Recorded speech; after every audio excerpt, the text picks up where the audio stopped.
Magandang hapon. Mabibilis na balita kasabay ng uwian, hapunan at pahinga. Mga up-to-date na balita ngayong araw ng Martes. Garantisadong mabilis lang to.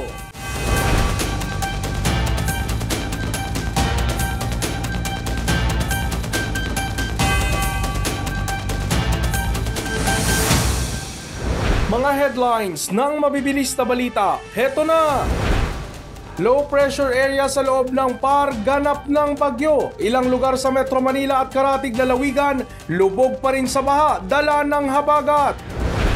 Pangulong Bongbong Marcos tiniyak na matutulungan ang mga pamilyang apektado ng pagbabaha sa iba't ibang lugar sa bansa. Ilang purok sa Oton, Iloilo, lubog pa rin sa baha. Sa Zamboanga City, pick up, binangga ang poste ng kuryente. Isang barangay nakaranas ng brownout. At Charlotte Hornets, kampiyon sa NBA Summer League.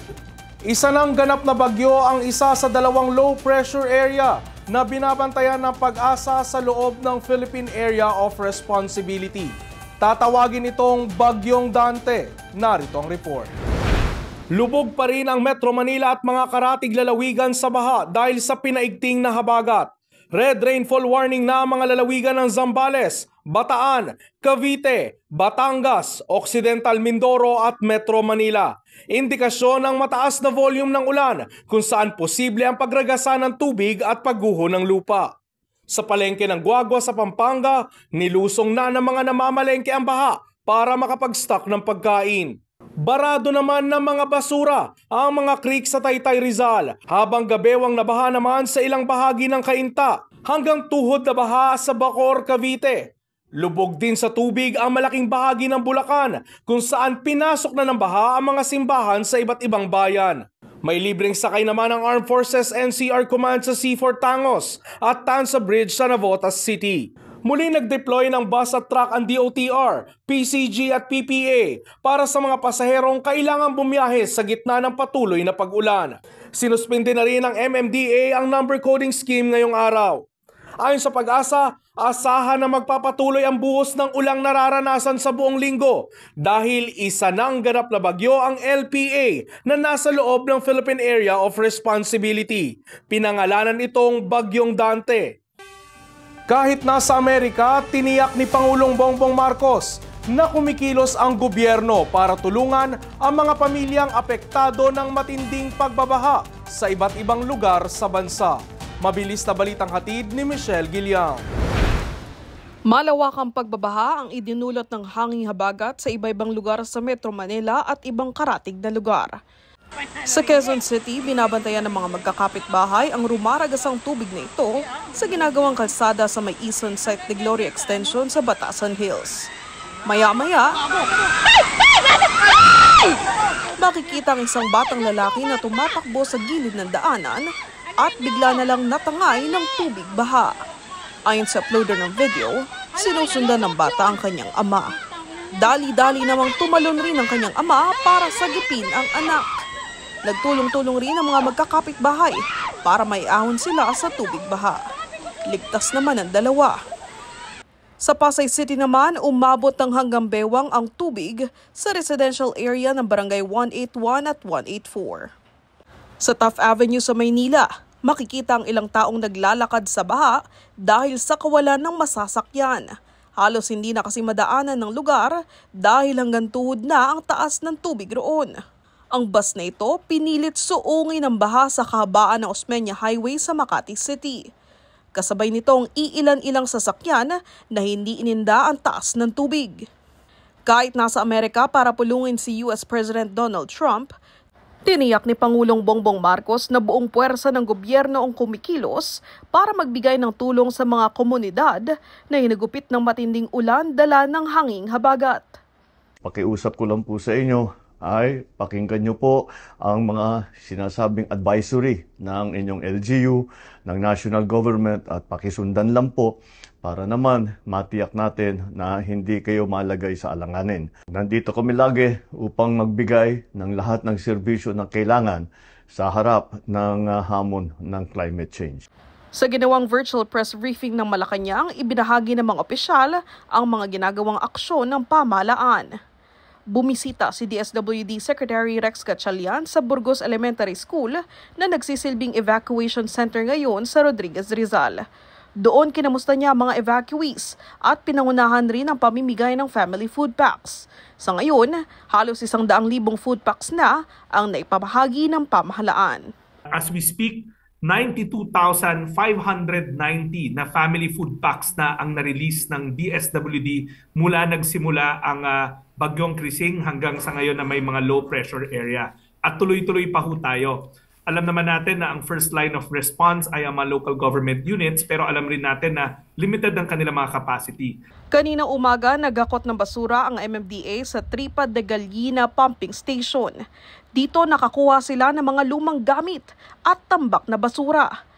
Kaya umapala ang MMDA sa publiko na iwasang magtapon ng basura sa mga daluyan ng tubig dahil nagdudulot ito ng baha.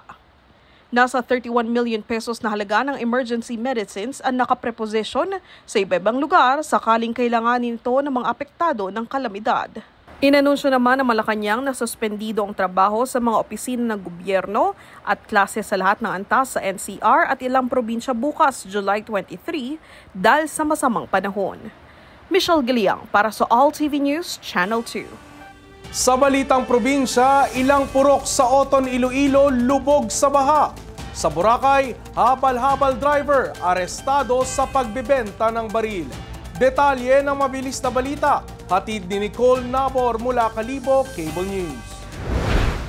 Sa Oton, Iloilo, ilang kabahayan ang binaha matapos magpakawala ng tubig sa San Miguel Dam. Sa drone video ni Joe Madrones, makikitang lubog sa baha ang ilang kubo malapit sa ilog habang umabot din ang baha sa ilang kabahayan malapit sa kalsada. Apektado rin ang pagbaha ang barangay San Nicolas kung saan umabot sa hita ang baha. Ilang kalsada din ang nasira dahil sa pagtaas ng tubig sa nasabing lugar. Arestado sa pagbebenta ng baril ang isang habal-habal driver sa ikinasang operasyon ng mga tauhan ng Malay PNP sa Sitio Lugutan, Barangay Manok-Manok, Boracay, Malay, Aklan kahapon. Kinilala ang lalaki na si Novi Chris Tsasoy, 38 taong gulang na residente ng Lacerna, Navas. Nakuha sa suspect ang 2 sachet ng hinihinalang shabu na may humigit kumulang 80,000 pesos na halaga, isang caliber 45 na baril, kutsilyo at 10,000 pesos na buy bust money. Itinanggi naman na suspect na siya ay nagbebenta ng baril. Kasalukuyang nasa kustodiya na ito ng Malay PNP at kakaharap sa kasong paglabag sa RA 9165 at RA 10591.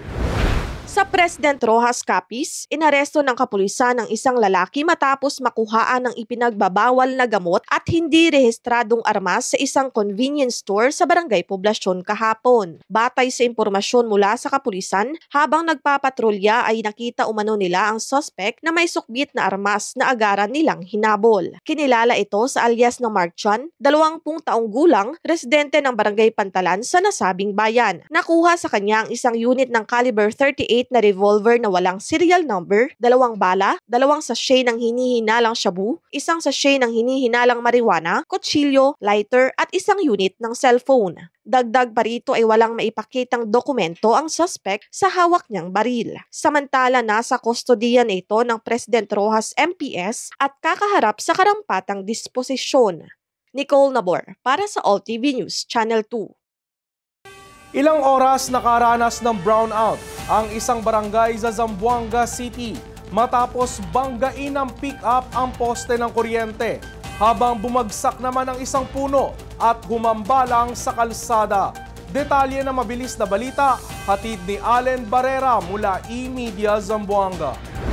Isang puno ng ipil ang bumagsak sa gitna ng daan sa Tala Road, Barangay Lumbangan, Zamboanga City dahil sa sama ng panahon.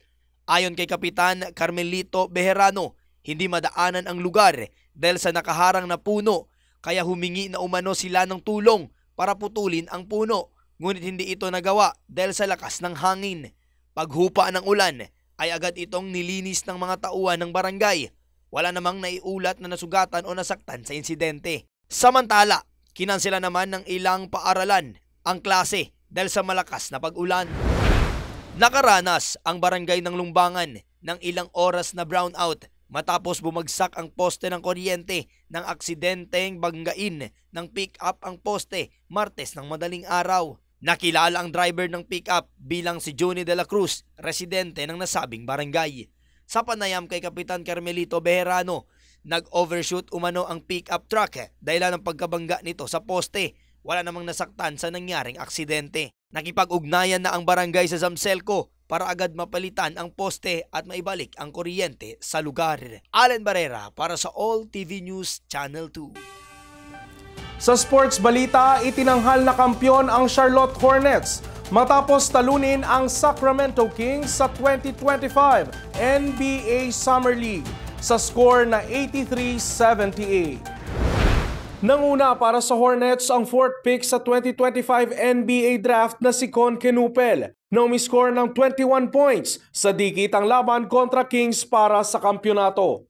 Nag-ambag naman ng 15 points si Kalkbrenner habang 3 player pa ng Hornets ang umiscore ng 11 points.